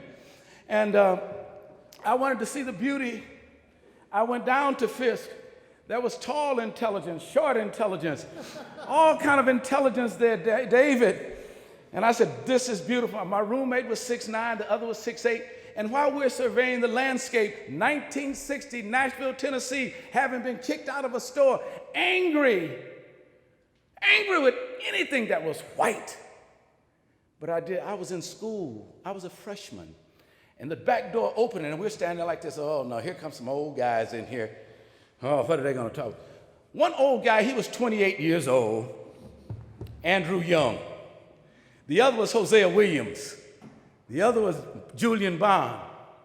And then there was Ralph David Abernathy. And then there's this kind of little short guy, about 5'8". I said, well, what is he about? That's Martin Luther King. I said, what's he got to talk about? What has he ever been through? Well, I want to talk to you all today. And then I reflected on what had happened to me a week ago. Martin Luther King began to talk about we've got some difficult days ahead. Long before that night, he said when we go down to the bus stations, when we go down to the movie theaters, when we march down to the streets, when the students from Vanderbilt and Scarrett come over, you've got to understand we're going to take a nonviolent approach. And he didn't understand that most of us who were 18, we were not nonviolent. We didn't care anything about that. But our parents and our coaches and our teachers said, don't go downtown unless you can sit there and take the insults. I felt I could take any insult, but my first trip down to Nashville, down to the Greyhound bus station, they brought a black man out of the back in an old dirty thing, put a glass of milk in front of me and a donut. Then a white man came up to me and took the donut and mashed it in my eyes and then threw the milk in my face. This is 3 days after the store, and I sat there, and they said, no, you sit there. We're talking about, see, you can glorify nonviolence, but it was something that was down inside, and Dr. King was not there because he was somewhere else. The next time going into a movie theater where they hit a little girl in the head and blood came down her face. And we turned around and walked, and while we walked away, white boys were throwing sand on us to make it sting, and yet still holding down inside something that was bigger because the man Martin Luther King said it was very, were we afraid? Yes. Did we want to go to jail? No. Did we want to get beaten? No. Was this glorious? No, we were afraid. But it wasn't about the dreamer. It wasn't about the vision. It was about a man who said there will be difficult days ahead. What inspired us and kept us going, I met a man. I saw a black man. I saw a smart man. I saw an articulate man. I saw an elegant man. I saw a man who could speak power. I saw a man who was organized. I saw a spiritual man. I saw a righteous man. I saw a man who was speaking to my personal condition. I saw a man who was concerned about the oppressive condition of a people as well as the ills of a nation. I saw a man who was unafraid and unapologetic to speak truth to power. And all of a sudden, a resilience came into my backbone and the DNA of my very being began to rise. And I said, what do we have to do to make a difference? I did not see a dreamer or a visionary, but someone who was empathetic, sympathetic, and compassionate beyond all cost. Those of us in 59 and 60, we saw this. We began to remember this lady Rosa Parks 3 years ago. We saw the march there in Montgomery, but it didn't affect us because we were told, stay out of trouble, leave those white folks alone. You came to get an education. Get an education, get a job, raise your children. Don't go downtown, you'll be locked up. But sometimes something is better than you. They told us it was dangerous. So in Nashville, we got involved and we learned one thing. In order to be a true civil rights fighter, in order to do like Claudia Jones, you've got to be willing to sacrifice and risk. You've got to have those two elements in your life. Thousands joined the movement afterwards, and we began to move throughout the city. Then came 1963. I always remember that march when we were standing there. And this is a story that Coretta Scott King told me. She said the night before, you heard him talk about the March on Washington, August the 28th, but on August the 27th, 1963, Martin Luther King was in a room with his wife, Bayard Rustin, and A. Philip Randolph had told him about the movement. They told him, they said, you got 8 minutes to do a speech. Keep it to 8 minutes. We're going to have a big crowd there tomorrow. He started working. Coretta says she went to bed around 11 o'clock or 12 o'clock. He was still writing, throwing things away. He said, I got to get it down. Finally, around 6 o'clock, he had it down to 8 minutes. He was ready to go out. But when you looked on the mall, there were very few people. And he was getting ready to go out, and he was getting ready to go. And Coretta said, are you ready to go with Dorothy Height? They came in and said, no, it's too dangerous. Coretta can't walk with you today. Dorothy Height can't walk with you today. And they were arguing back and forth. And a man came in and settled, a man named Harry Belafonte. Harry came in and said, let him walk with you. They got there, and my good contemporary John Lewis was speaking, who's the last surviving member of that march anyway, now that speech. But they all began to speak, and it was so great. 250,000 people. Martin was sitting there. It came to his time to speak, and he had his 8 minutes. And as Brian will tell you, the first part of the speech nobody ever remembers. Bayard Rustin said, Martin, look, this is what we've worked for the last several years. You've got to now speak. And he stopped, and he said, I have a dream that one day, he had done that several times before, but that day it was a striking chord. It was a chord that began to resonate not only in America, but around the world. Martin had a way of painting a picture for you. And when he painted the picture and you looked at the picture, you wanted to be in the picture. You saw yourself as standing next to somebody. Martin had a way of channeling your hurts into health, your strength into strength, your pain into a position, your fear into faith, your hate into hope, your tears into triumph, your shame into shouts, your doubt into a direction. He did all of that by giving you an emotion that you can't hate. You've got to dissipate those emotions in love. When you left a rally or you left a sermon or you left a speech with Dr. King, there was nothing that you could not accomplish. There was nothing that you could not do. There was no fear in your body. He was with you because he was a tireless warrior for justice, truth, peace, all humanity, and love. Difficult days ahead. We believed in Dr. King's philosophy. We believed in the man. We believed in the preacher. We believed in the father. We believed in the brother. We believed in the uncle. We believed in the person that smiled and laughed behind closed doors. Did we see the dream? No. Did we understand the vision? No. But we understood that this was an icon that God was using to make a difference in people's lives. And he believed it even though he was weary, even though he was tired. He was called for a time such as then. In 2012, right now, we are faced, Newcastle journalists, we are faced with some difficult days ahead. Claudia Jones faced difficult days. Martin Luther King faced difficult days. Difficult days are ahead right now as we look at what happened to and is happening to the civil rights movement. What would Dr. King do today? Many ask. Many of the ills are social ills, many of the psychological ills, many of the poverty, much of the economic woes that they talked about between what Barack Obama is doing now.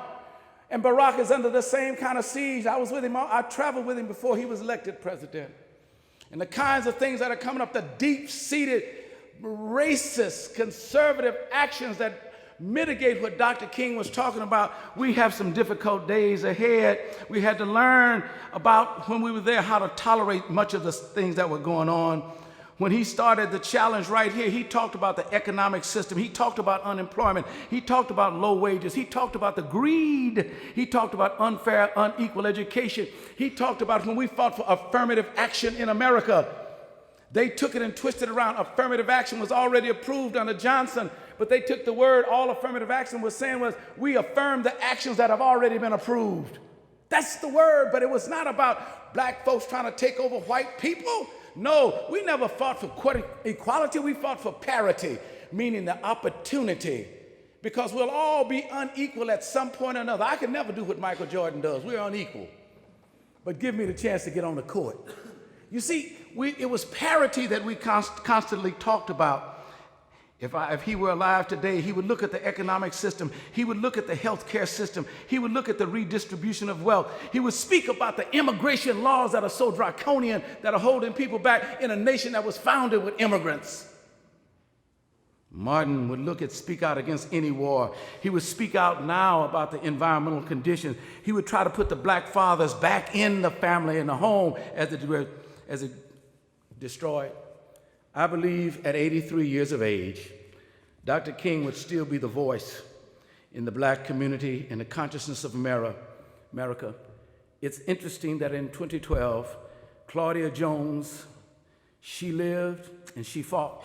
She founded a paper and she made the Notting Hill Festival one of the largest, and Dr. King is still that great. This lecture series, Lifting Up and Remembering the Lives, the Leadership, and the Legacy of these two civil and human rights fighters, this should inspire each one of us, not just to come and listen to us as speakers, but there should be something that reaches down inside of you to say, the world is not right yet. It's still a lot of things that are not right. There are still people that have a mentality of privilege. There are still people who are still downing others. Mama used to say, down not those who are down, cheer them up in their sorrow. For this old world is a funny old world, and you may be down tomorrow. We've got to constantly lift up by looking around and hold it on. We've got some difficult days ahead. I close simply with 3 statements that were made by Dr. King. 3 people made these statements. In 1957, Dr. King went back to his alma mater, Morehouse College.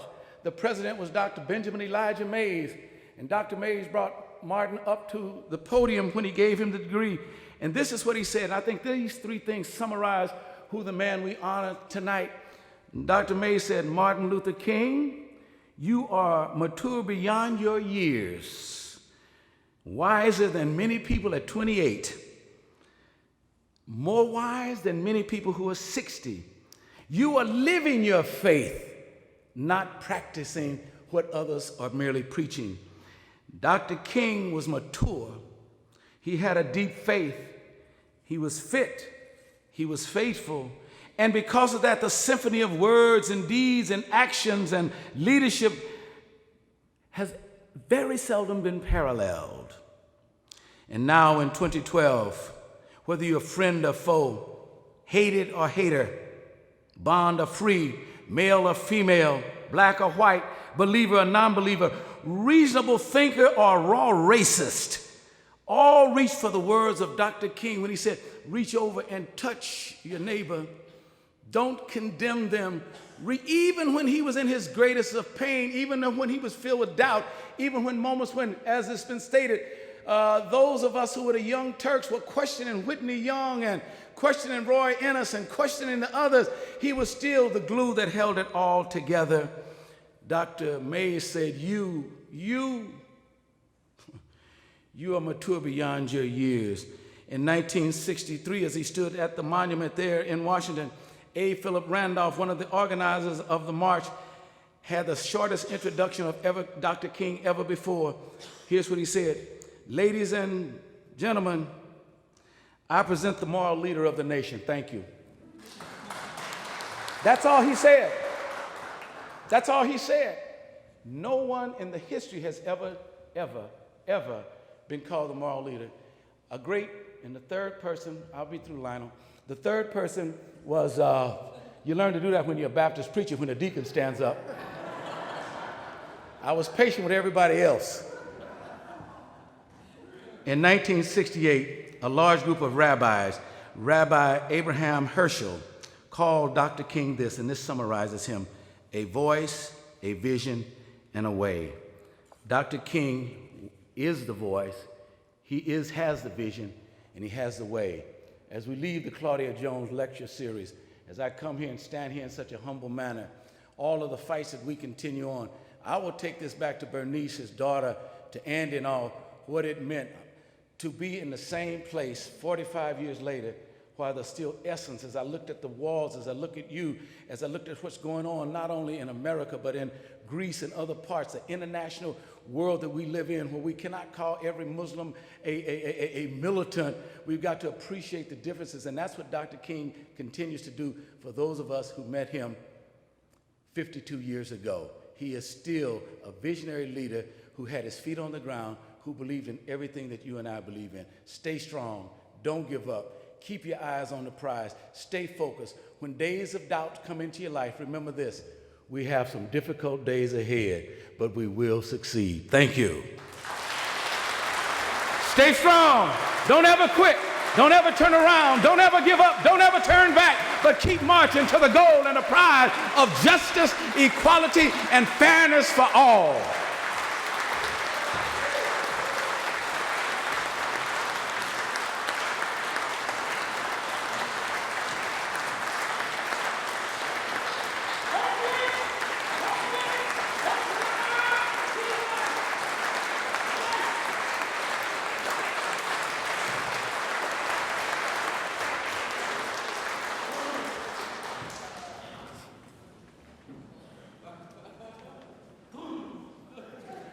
Well, I can't say anything more.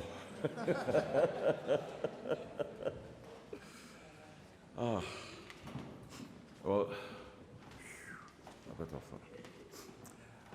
colleagues, are there any questions? Yep. Just tell us where you're from. Give us an idea as to where you are. Hi, Dominic Bascom, Assistant Organizer for the NUJ in Glasgow. Just a quick question. Given all we've heard this evening, do we need MLK today in America and perhaps in Britain as well? No. Why not? The Martin Luther Kings are sitting in front of us. Every one of us has a is there no king in you? Because now we all have to do it. We cannot have a leader just for the black community any longer. It has to come from the youth. It has to come from other places. So we might need the philosophy of a Dr. King, but not another Dr. King. It cannot be one person again. It has to be a plethora of individuals coming together. But the philosophy, yes, nonviolent. Okay. Any other?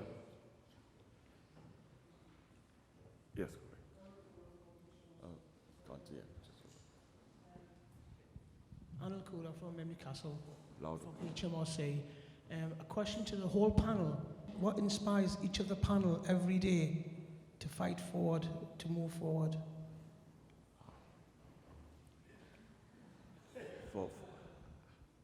I know how to breathe, man. And I know I can't lie down. And every one of us has to understand that you are responsible for who you are, and you can't wait on other people. That's what a lot of us do too much.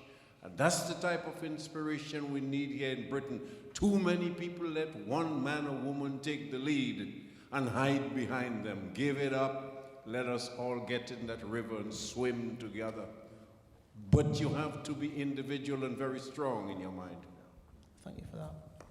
Every time I see how many black young brothers are locked up in prison, when I see so many young girls, 18 to 24, with AIDS in their body, anytime I see these kinds of things, it lets me know that I've got a lot more work to do.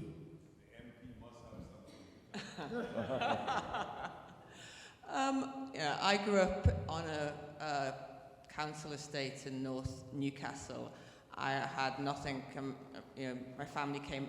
My mum had returned from Nigeria, and she actually, I didn't say, she had cancer. You know, I had a state education, a fantastic education. I had a council house. My mum benefited from the NHS. I know that people fought for that over centuries, you know. Didn't happen by accident. The fact that I could have those kind of benefits was because other people had fought for it. And the least I can do is fight for those benefits to be shared around as well.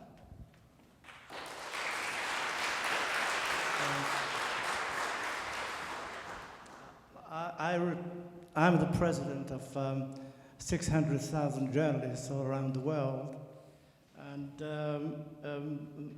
by God, you know, many journalists die almost every week, and we've got huge issues with the crisis of the media all around the world.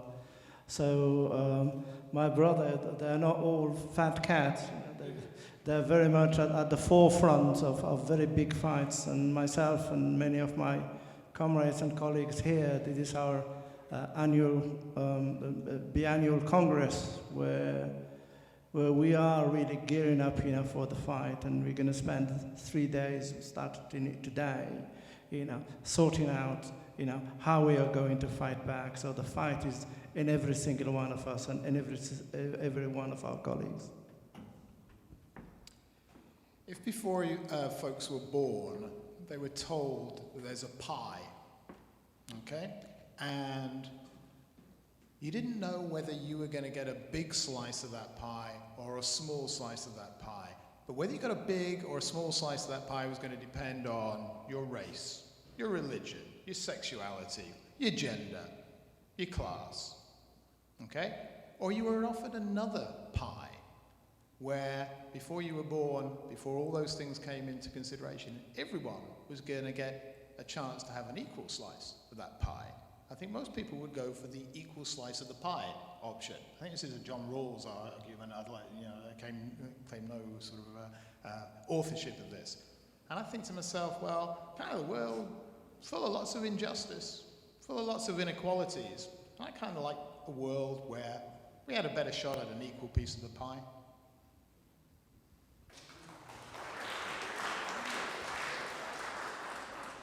Yes.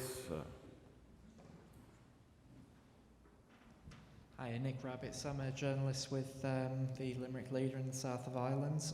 It was mentioned in the talk before about the despicably low numbers of black journalists working in local newspapers, both in this country and in America.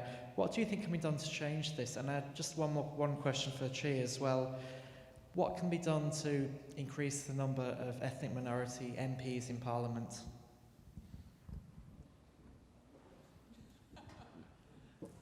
Well, that's a really good question. In fact, the number of black and ethnic minority MPs doubled at the last election, mainly through MPs from the Labour Party.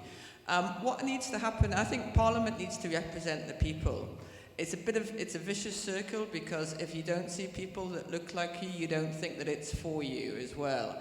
And I think that the parties, including Operation Black Vote, engaging young people, black and minority ethnic people, with politics from a very early age, and making it clear that the House of Commons is for us, for all of us, not for one narrow strata of the society. That has got to be part of the way of ensuring that it becomes more representative. I want to take a different view. I don't just want them elected. I want them to... this may sound controversial, but it's on my mind. When Lord David Pitt was inside, and we were bringing in people in the 70s and the 80s, there was a beast that fought from inside the black people that is gone. And therefore, many of us outside, while we like the black representation, we are not feeling that they got a bite anymore. it appears that they have been liberalized. And therefore, I want, whether they throw them out or not, since Bernie Grant has gone, the fight is gone. Whether they're Labour or Conservative, well-educated or not, we are not hearing them. The youth outside, they feel that the black MPs or representation, or lords, ladies, and gentlemen, are not representing them. This is not something on any individual. Watch out for when you get too comfortable or wrapped up around the scones and the drinks and the cup of tea. I think we need a new awakening of the black representation in government. Something that will bite, that even you don't get back for the next election, people would say, well, she stood. The MP here, I know it's hard for you. It's hard for Diane. It's hard for all the other people. I know how it. You see that thing you talk about? What he says? Something ahead? It's a difficult time. It's even more difficult since technology is coming. I don't want to rain on because I have to do a summary on this. Okay. I'm going to get Alex here to his closing remarks. Just a few words about Alex. Just to say to you that Alex is a very major African Caribbean communicator, and he was a former chair of the BMC, and he was the person who helped to set up the Black Londoners, the first daily black radio program in British history in 1974.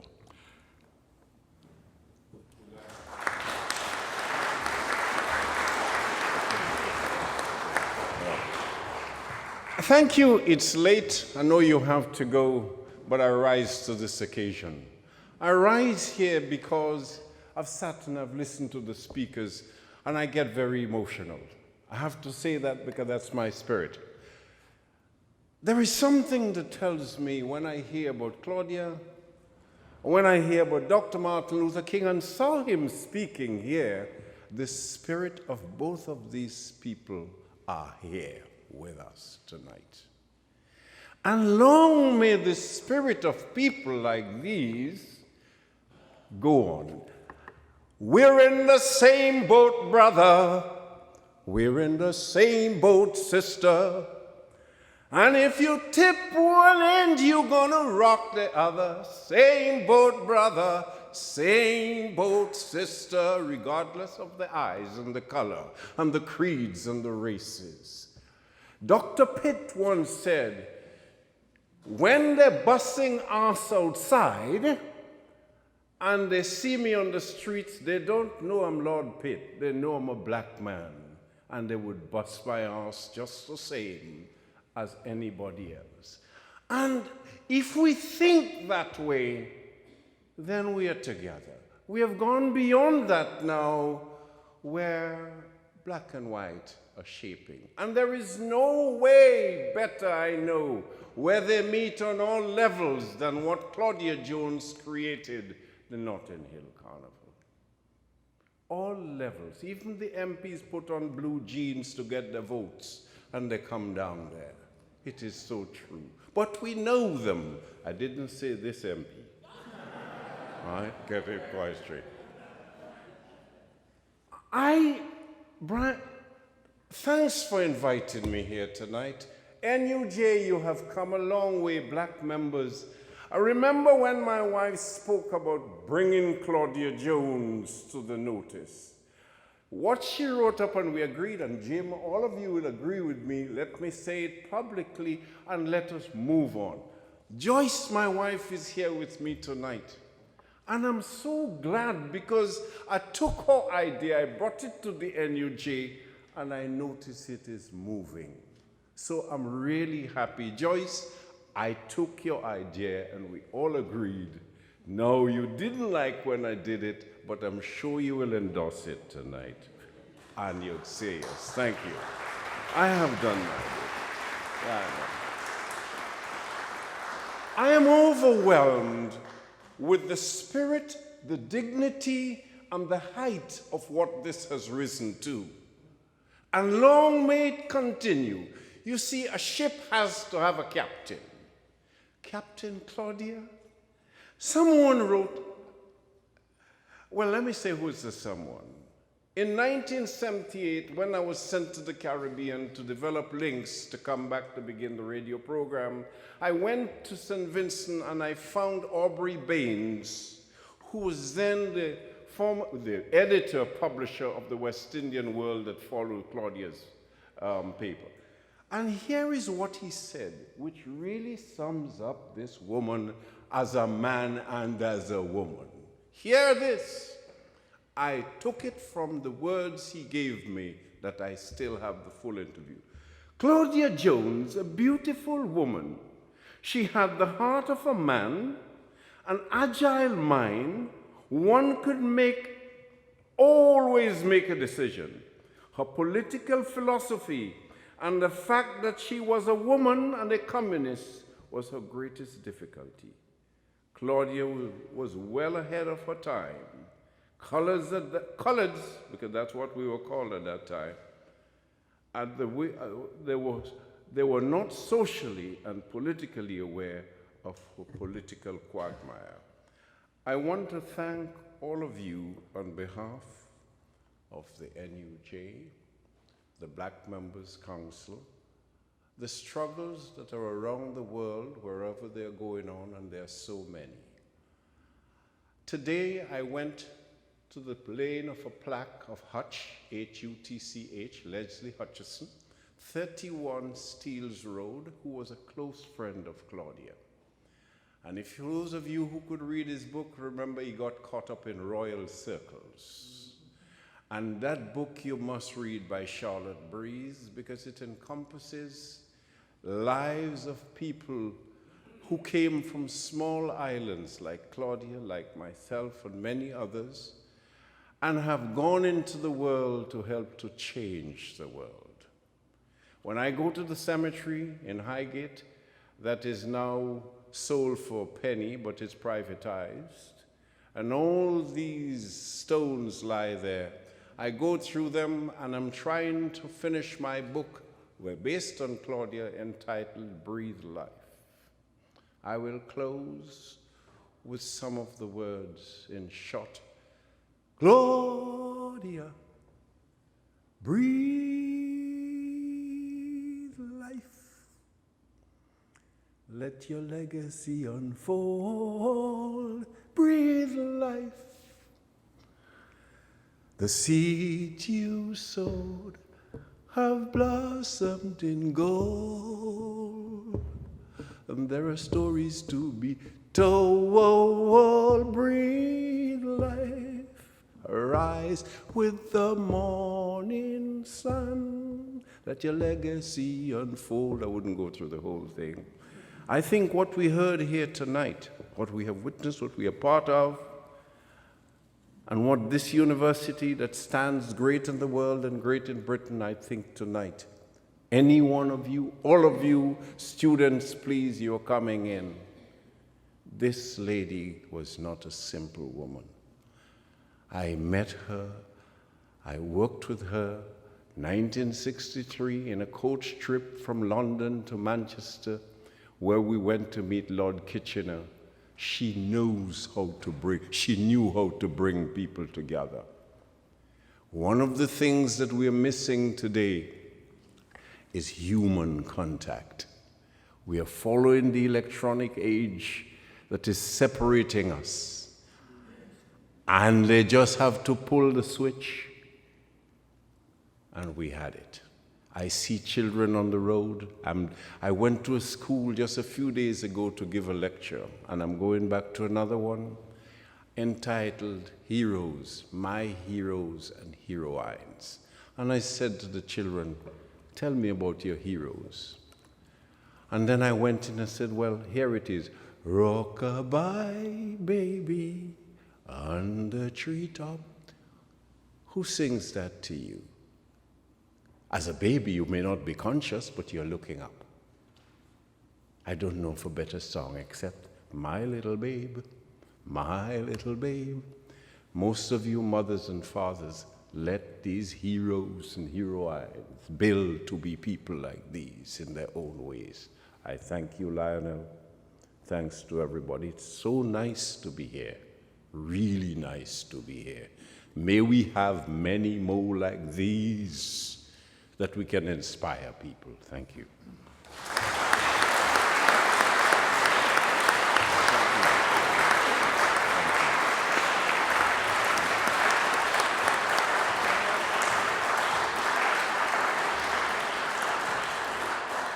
Well, this is the end of the program. All I just want to do is to thank everybody, and especially want to say thank you to Professor Ella Ritchie, Deputy Vice Chancellor, who's been here, and of course to the speakers here, to you for being here, and more important, to David over here, who's done all the work.